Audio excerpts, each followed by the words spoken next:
Bonjour à tous, soyez les bienvenus dans ce nouveau JT Breton. Aujourd'hui, on a mis de bonnes chaussures, on a pris notre panier parce qu'aujourd'hui, on se balade en forêt et on va surtout cueillir des champignons. On sera dans cette forêt de Tremelin à Hinzazac-le-Christ avec un éducateur à l'environnement. Ce sera juste après les reportages des rédactions de TB Sud, de TBO et du Télégramme. Chômage en hausse en Bretagne. Au troisième trimestre, on dénombre 146 000 demandeurs d'emploi de catégorie A, soit une augmentation de 0,8%, ce qui correspond à un peu plus d'1 millier de Bretons en plus.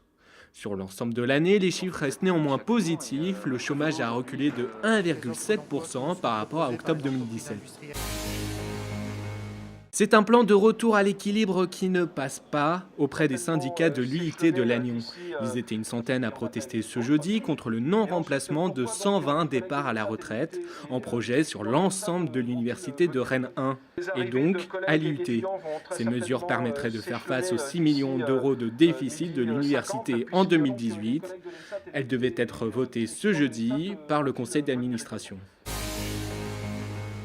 Le voilier Tara est de retour à la maison. Après 2 années à sillonner le Pacifique, la goélette scientifique est attendue ce samedi à Lorient. L'équipage a accompli la plus grande étude jamais réalisée sur l'impact du réchauffement climatique sur les récifs coralliens. La preuve en chiffres, 36 000 échantillons ont été récoltés dans les mers d'une trentaine de pays.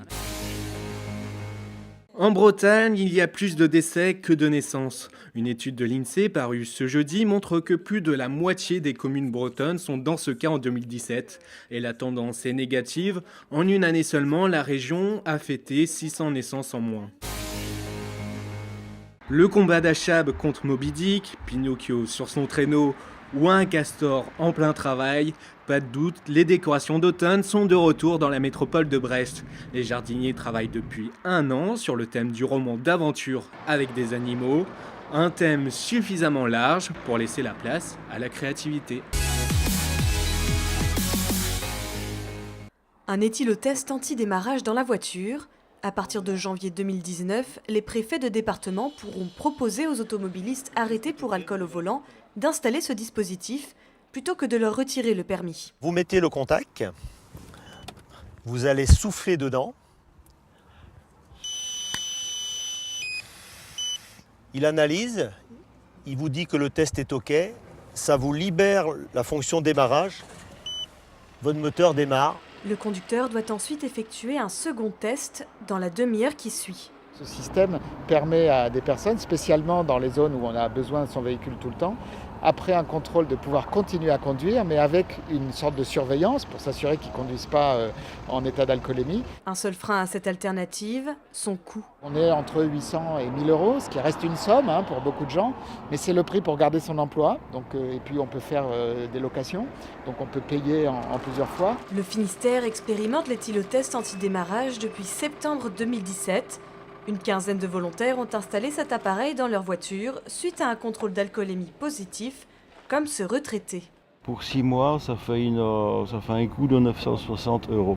Pour moi, c'est lourd, mais je préfère ça plutôt que de rester à pied, solliciter Pierre-Paul Jacques pour me véhiculer ou m'apporter des choses. Nous avons testé avec 4 autres départements le AD. Pour l'instant, ça rencontre son public, comme on dit. Il y a des gens qui en fait sont plutôt positifs par rapport à ça.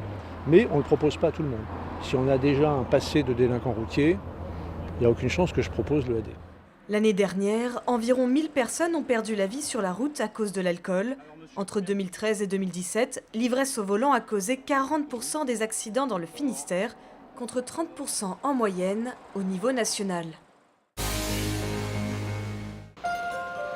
À Brest, près de la rue Jean Jaurès, une vitrine attire les fans d'Halloween. C'est la devanture d'une librairie-pâtisserie destinée aux enfants. Derrière le comptoir, Anne Kernéis, amoureuse des livres et des gâteaux. Les livres, maintenant, il y en a à tous les prix, pour tous les goûts. Et puis voilà, moi, je les choisis tous un par un avec amour. Je les aime tous, les livres qui sont là. La boutique, comme les grands, a ouvert au printemps dernier et les petits Brestois ont tout de suite été au rendez-vous. C'est vrai que les enfants sont particulièrement lecteurs, sont particulièrement avides d'histoire. Dès qu'on s'installe sur le tapis pour pour lire une histoire, une sorte de nuée d'enfants qui arrive. Anne a su séduire avec ses gâteaux ceux qui étaient impressionnés par les livres. C'est un bon moyen aussi de faire venir des gens dans des librairies, parce que les librairies, c'est parfois assez intimidant. On a un peu peur quand on a des enfants aussi, ils abîment les livres.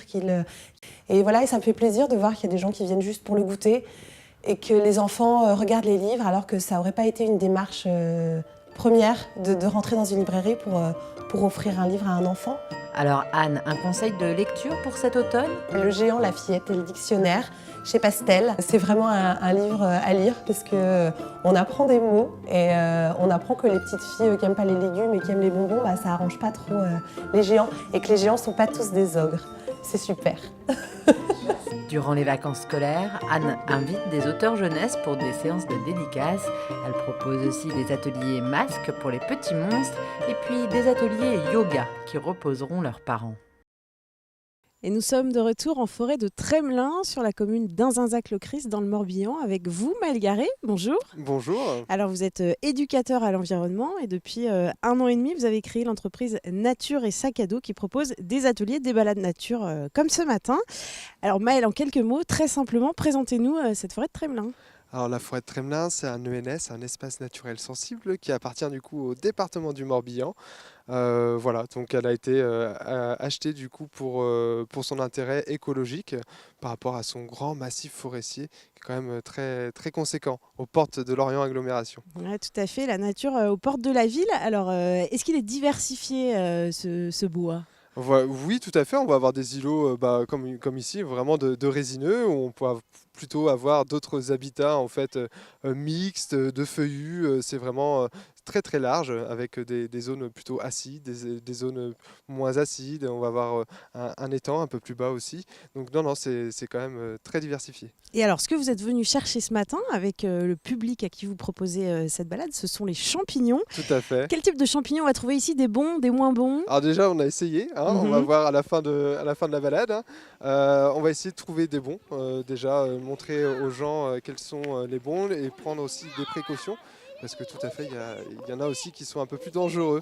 Donc il faut faire très attention à certains champignons. Alors quels conseils vous donnez aux personnes qui comme ça se promènent avec leurs enfants et vont chercher des champignons? Alors déjà, ne pas ramasser tout ce qu'ils trouvent, ne pas tout toucher. Bien prendre en fait des guides d'identification. Autrement, aller aussi à ce genre de balade, ce genre de balade mycologiste ou de naturaliste où on peut donner quelques conseils. En tout cas, si vous voyez un champignon qui vous dégoûte un petit peu, qui vous répugne, ne le ramassez pas, ne le touchez pas. Nos sens peuvent aussi nous éclairer. Oui. Il n'y en a pas beaucoup de champignons là, on est fin octobre, il y a assez peu de champignons. Qu'est-ce qui se passe? Tout à fait. Je pense que tout le monde le sait, il n'a pas plu depuis un petit moment. Bon, il a plu il n'y a pas si longtemps, la semaine dernière, mais en Bretagne, normalement, il pleut un peu plus. Et là, on se retrouve en fait sur une période très très sèche.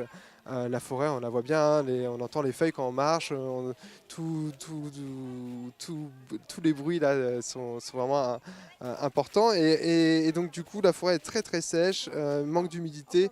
Et l'humidité, l'eau fait partie intégrante du champignon, quoi. Elle a vraiment, pour pouvoir se développer, elle a besoin d'eau en tout cas.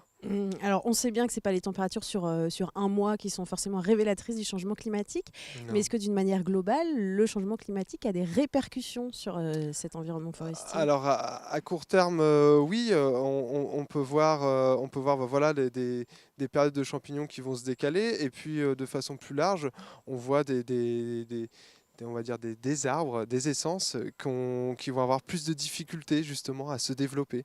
Je pense aussi au Fagus sylvatica, au hêtre, qui va avoir du mal à se développer de plus en plus justement par ce manque d'eau et ce changement climatique. Tout à fait. On va poursuivre notre échange dans un tout petit instant, mais on est allé rencontrer les cueilleurs de ce matin, et notamment les enfants. Ils vous racontent leur cueillette.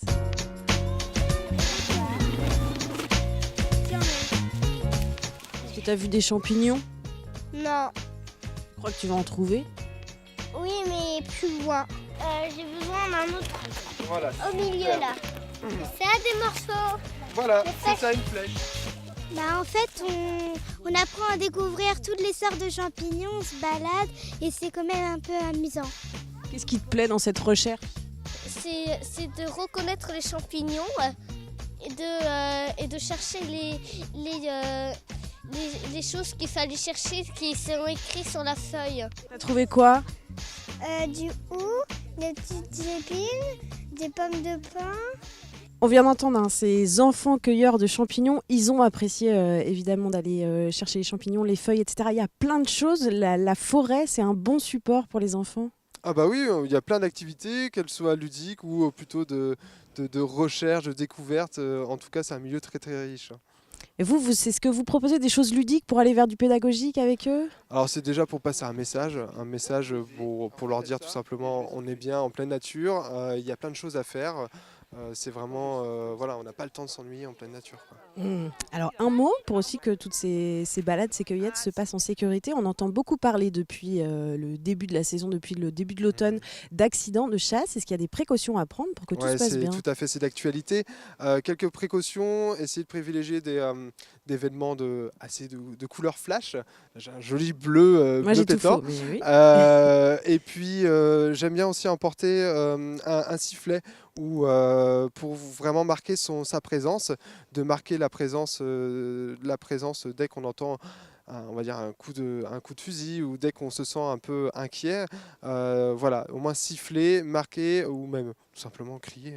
Voilà, au moins pour dire on est là, attention, attention, il y a des cueilleurs de champignons. Merci beaucoup Voilà. Maëlle Garé, on vous souhaite de poursuivre votre balade, une belle balade. Merci beaucoup en tout cas de nous avoir accueillis avec vous ce matin. Merci beaucoup à vous de nous avoir suivis. On se donne rendez-vous pour un nouveau JT demain.